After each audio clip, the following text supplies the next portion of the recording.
এই যে আমরা বাদতে আসলাম, কিরম উপভোগ করলেন, কিরম গরম লাগলো আজকে দিনে? বিরাট গরম। বিরাট গরম। যখন এই যে রাস্তাতে হাঁটতে হাঁটতে গরম হয়ে কষ্ট অনুভব করলেন, যখন এই ধান কাটবেন তখন কিরকম গরম লাগবে? বিরাট গরম লাগবে।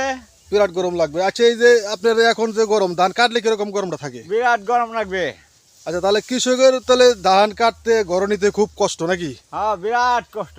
তাহলে আল্লাহর কাছে আমরা দোয়া করবো যাতে কষ্টের মাল যাতে ঝড় বৃষ্টি শিল না পড়ে, হ্যাঁ যাতে আল্লাহর কাছে আমরা দোয়া চাবো যাতে সুস্থভাবে ধান বাড়িতে নিতে পারি নাকি? হ্যাঁ, মাথা তুলতে পারি। তাহলে আর কয়দিন লাগতে পারে কাটতে এটা?